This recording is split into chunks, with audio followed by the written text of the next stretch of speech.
Winter is here, and if you're looking for the clothing to handle cold weather, this is the video to help you. This setup will handle most winter activities, and you most likely already have some items in your closet. Let's go over the layers. The base layer wicks sweat away from your skin to minimize the chilling effects of sweat.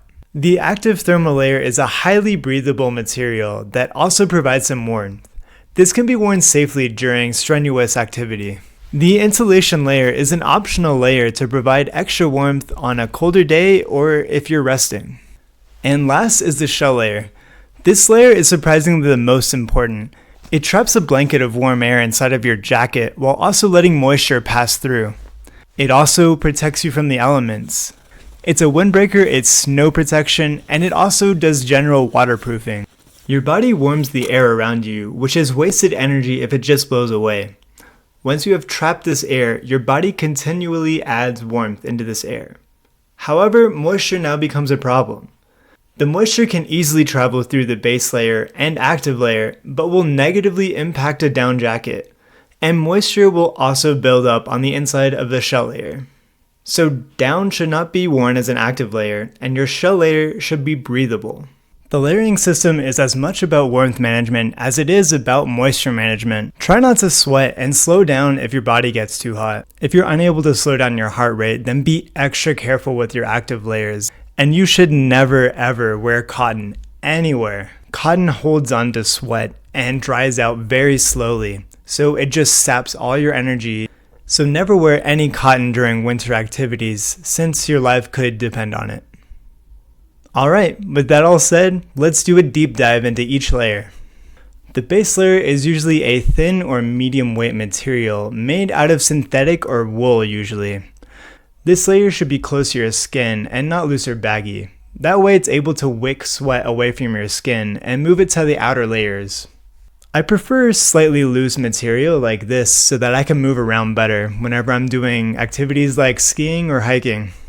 The main materials you can get for a base layer are synthetic or wool. Synthetic will be a lot cheaper, however, it will smell after a day or two. Wool, and especially merino wool, will be more expensive, but it won't smell as bad, and it's all natural fibers, so that could be a benefit to you too.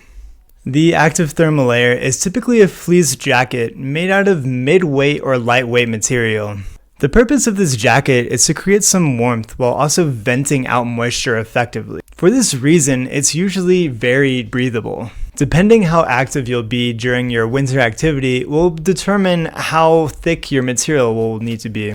For me, I find that thin fleece jackets work really well for things like skiing and hiking, and if I'm just like walking around the neighborhood, then a thicker fleece jacket will do just fine. Thin or mid-weight fleeces are well established as active thermal layers, and they are the gold standard. You can also wear wool sweaters, but I prefer a jacket with a zipper so I can vent out heat more effectively if I get too hot. The difference in materials for this active layer is much the same as the base layer, with your synthetic material smelling after a day or two, and again with wool and especially merino wool, they'll be much more expensive. Let's dive into the insulation layer. This layer is optional depending on how cold it is, how warm you run, and how strenuous of an activity you're doing. For this reason, it's one of the trickiest layers to get right, and you may have to experiment to see what works best for you. This layer is usually a down jacket like mine or a synthetic jacket. The insulation layer can be thin or it can be thick. The thicker the jacket is, the warmer you'll be, the more air you'll trap, and create a bigger blanket around you. But it's a trade-off between warmth and moisture management. This layer should only be used if you're not sweating. Untreated down jackets will lose all of their insulation when they get wet, and they won't get it back again until they dry out. Most down jackets that are created today use treated down, and that largely avoids this problem. However, you can also get synthetic jackets, and this will avoid the problem completely. Be prepared to take this layer on and off if you're still learning what works best for you. If I'm doing something strenuous like skiing or snowshoeing, I'll throw this layer in my backpack just in case I need it. Ski jackets are basically just synthetic insulation with a shell layer on top. And that brings us into shell layers. Ooh, I'm getting toasty.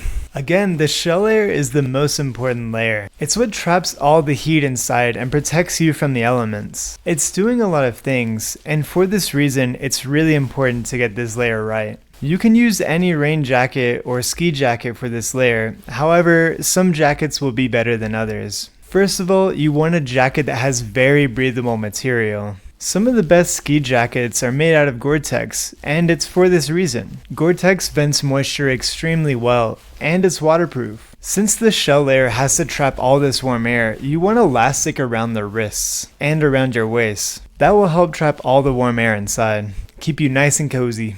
If you get too hot, pit zips are extremely nice to have because you can vent all this warm, moist air, and that can easily regulate your moisture levels and your temperature as well. Pit zips are probably one of the best features to have on a shell layer. And I'm getting too hot.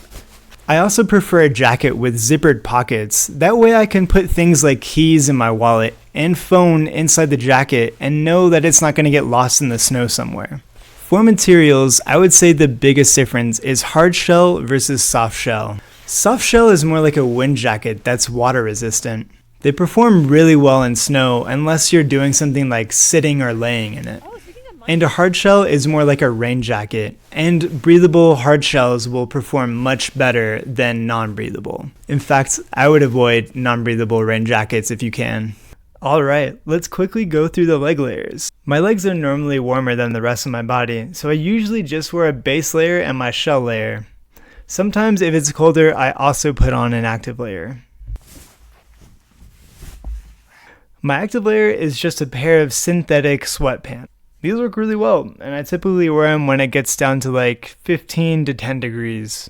Next, I put on my shell layer. These are soft shell ski pants that have no insulation. I did this because I thought it would be way more versatile than just getting ski pants with like fluffy insulation. My legs typically run warm anyways, so I think it's way better doing it without any insulation. I also added suspenders to them. Suspenders are super useful. Besides keeping my pants up, suspenders also help me keep all my layers tucked in. This is really nice because then I don't have to go adjusting all the time. Ski pants are typically high-waisted. That way, if snow goes up your jacket, it doesn't always make you wet. And that's it for leg layers. It's way easier. This is my cold weather chart. I created this chart to help me know what to wear in lower temperatures. It seems like every winter I forget what's appropriate and I have to relearn which layers to wear. So I made this chart to help me. On the left are clothes or combined layers and what temperature range is comfortable for those layers. It's been really helpful over the past 5 years to learn what I actually need, and I don't really use this anymore. With an item of clothing from each of these 4 layers, you should be able to reach temperatures lower than you thought was possible. I'll be camping in snow for the first time this winter, so stick around if you want to see a beginner try that out, and what all goes into it.